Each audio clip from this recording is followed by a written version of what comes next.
edhe në këto qarqet më të ngushta.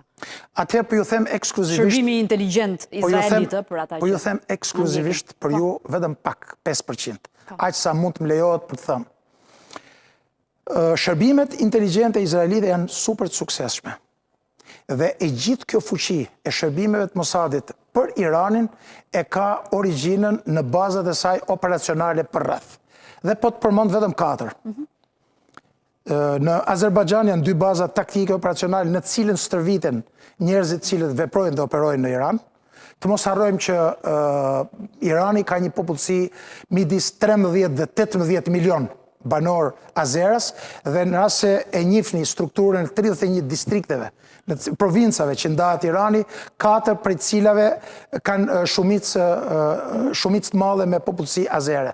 Dhe ka sigurisht brenda këtyre 2 popullsive ka grupe të caktuara të cilat janë kundër qeverisë ose të regjimit të Khomenit. Së dyti, bazat operacionale në Kurdistanin e Iranit dhe bazat operacionale në Erbil, por jo vetëm, që do të thotë është një sasi e madhe njerëzish dhe rrjetesh brenda vendit të cilët stërviten, rekrutohen dhe duke qenë se Irani ka një territor jashtëzakonisht madh, është e mundur që nga veriu të penetrojnë, por në të njëjtën kohë edhe nëpërmjet detit Kaspik. E di pse e bëra pyetjen sa thellë ka hyrë Mossadi, sepse duket sikur i gjithë sulmi që bëri Izraeli në Iran, duket sikur e kishin informacionin saktësisht se ku do ishin të gjithë objektivat që ata vranë. Dhe u duk sikur ishte ngritur dhe një skem e mirë menduar.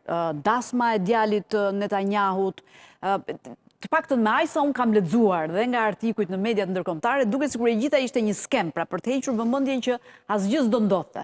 Dhe Mossadi i dinte ku hanin, ku pinin, ku flinin, orën eksakte ku do ishin që të gjithë, pra duket sikur kishte një penetrim të fuqishëm. Pa diskutim, më lejo të vazhdoj edhe disa element tjerë që janë shumë të rëndësishëm.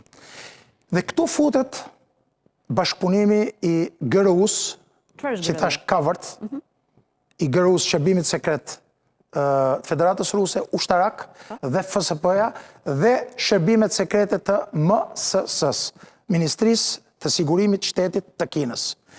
E para po e asiston me disa teknologji nëpërmjet asaj që quhet SIGINT, IMINT, inteligjencës përgjimeve edhe të inteligjencës me imazhe dhe gjeohapsinore për të identifiku kap dhe arrestu një pjesë gjë e cila ka ndikuar drejt për drejt në disa suksese taktike të MOIS-it, Agjencisë Inteligjencës dhe Shërbimit Sekret të Gardës Revolucionare, gjë e cila për shkak të kapjes tyre grupeve nëpërmjet asistencës Federatës Ruse bëri të mundur u dha urdhë edhe për azhësimin e Muhamet Kazemit, që ishte drejtuesi i Shërbimit Sekret të Gardës. Unë i kam shpjeguar gjitha këto në 802 faqe tek libri që kam botuar para një muaji. Po keni shkruar një libër eksakt për këtë që po ndodh.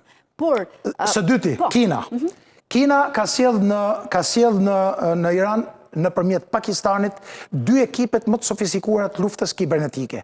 Jo më larg se sot ka dështuar një sulm kibernetik i Izraelit për të azgjësu ose për të nxjerrë jashtë funksionit bankat e Iranit. Bankat e Iranit. Pra ka patur një tentativë për të bërë një sulm kibernetik për të nxjerrë jashtë funksionit bankat e Iranit, që ka dështuar. Dhe së dyti, 2 ekipet shumë të sofistikuara nga forcat aerore dhe nga komanda e hapësirës e Kinës janë aktualisht në Iran duke studiuar të gjithë në mënyrën, taktikat edhe armatimet e sulmeve aerore të avionëve F-35, koordinimi tyre se si furnizohen në ajër, sepse ky është një konflikt i cili do të ripërsëritet gjatë një konflikti që shpresoj mos bëhet kurrë në detin e lindjes jugore dhe lindore të midis Shtetit të Bashkuara të Amerikës dhe aleatëve të saj dhe Kinës.